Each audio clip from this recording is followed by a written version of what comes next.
Don't stand in front of the lights and I'll be able to see you. Hey mate, how you going? You're good. In terms of the team, we obviously haven't decided yet. I missed it.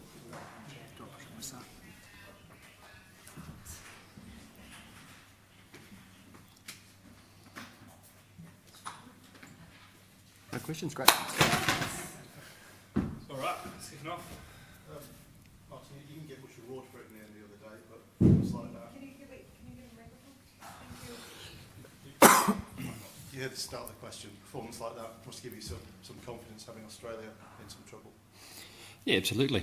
We did some very good things in that last game, and it was unfortunate the rain came when it did. But at the end of the day, we can't control the weather. So, we take the positives from that game moving forward to this next one.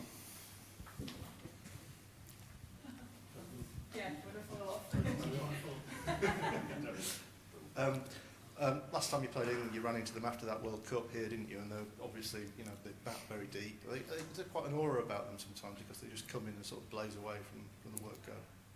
Yeah, I think it's a very much a new look England side over the last couple of years, and it's worked very well for them. It's sort of a similar brand of batting to the way that we've gone about our business in the last few years as well. So, it's probably going to be a pretty exciting game tomorrow, and I think everyone's looking forward to it.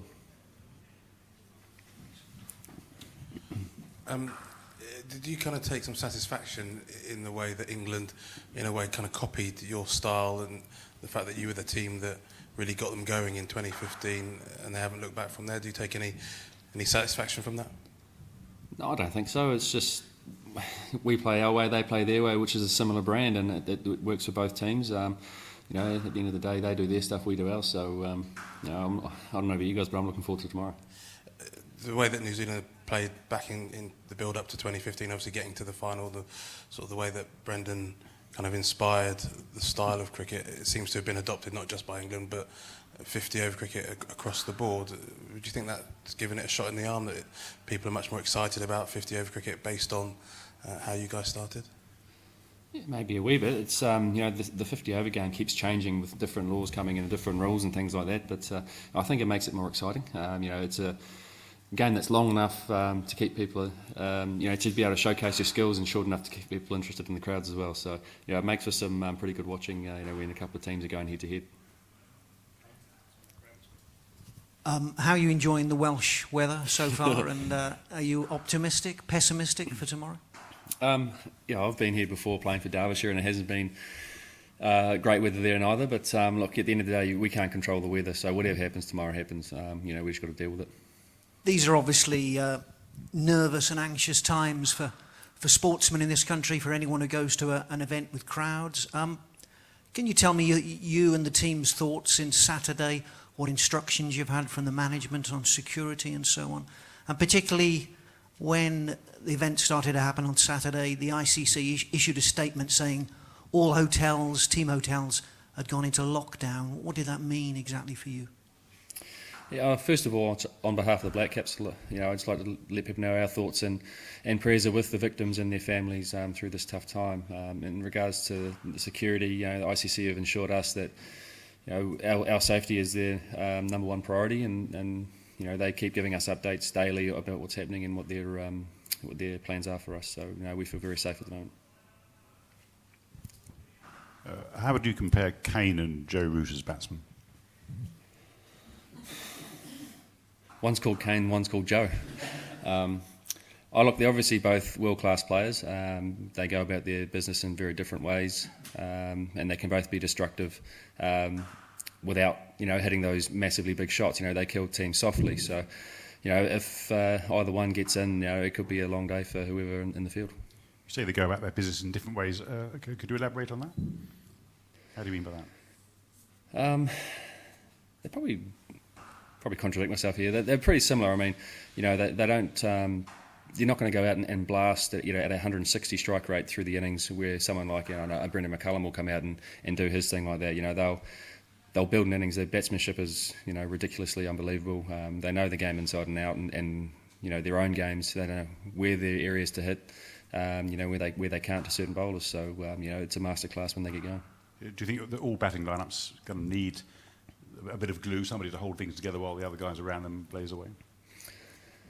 Yeah, I guess it just gives a bit of stability. If you get two guys at the top that can get away on you, it can set the game up for a massive total, obviously. And if you lose a couple of wickets early, you obviously need someone to be able to build an innings and relay that platform, for the rest of the order to come in and have a go at the end. Martin, with scores going up in one-day cricket as they have, and someone who plays at the top of the order, has it become increasingly difficult when batting first to know what to set your sights on? I don't ever really know what to set our sights on, to be honest. I just sort of go out and play. If you have a target in mind and you don't reach it, you tend to be a bit disappointed. But look, at the end of the day, if you can set a good platform, 300 is easily achievable, batting first or second. So if you that's the key to it, is just set a good foundation for the rest of the team to be able to go big towards the end. Just at the top of the order, I mean, it was a very brisk start that you and Luke Ronke got off to the other day, perhaps trying to kill teams noisily the way you two bat. How do you, with two explosive hitters at the top, how do you go out there and approach that? Does someone take the lead? Do you just see how it goes to pave the way for Kane to come in? Just sort of happens. I probably got off to a little bit of a quicker start than Luke the other day, and it could be different tomorrow. We just got to wait and see. I think I tended to hog the strike a wee bit more the other day, so it allowed me to be able to get in a bit quicker and get a few shots through the infield. And does that change if Tom plays at all? I don't know. I just sort of play the same way whoever I'm batting with. Obviously, since Brendan's retired, I've become a little bit more aggressive. But whether it be one day or 2020, I look to go out and create a strike rate at the top of the innings for the rest of the guys to be able to come and play their games. Obviously, England are without Chris Woakes now in this tournament, but what do you make of their bowling attack? Do you feel that they can pose some problems for your batsmen? Any bowler can have their day. Obviously, Woakes has done extremely well in one-day cricket over the last couple of years. But obviously, with Finney coming back into the side, he's proven himself time and again for the England team. And look, we just have to go out and prepare well. Obviously, we couldn't get outside today, which is unfortunate. But we just look at footage of their bowlers and make sure that we know what they're capable of.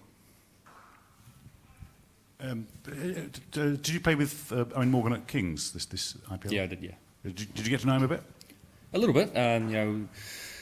At the start of the tournament, we weren't playing a lot, so got to know him a little bit. He's obviously got a great cricket brain, and he's obviously in some pretty good nick at the moment.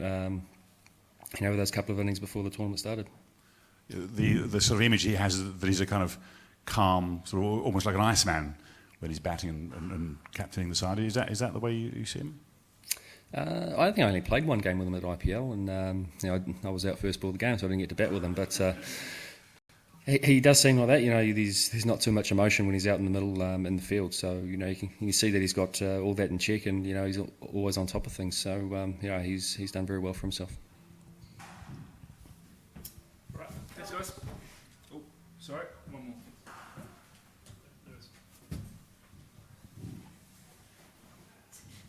I can't see. So Martin at the back. Yeah. If the Australia-Bangladesh game kind of ends up being splitting points, does it change anything for you guys tomorrow, the approach, or how would you approach it?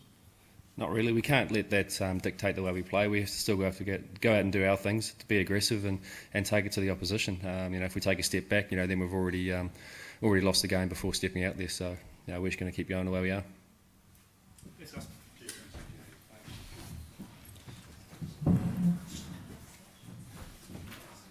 Mm-hmm.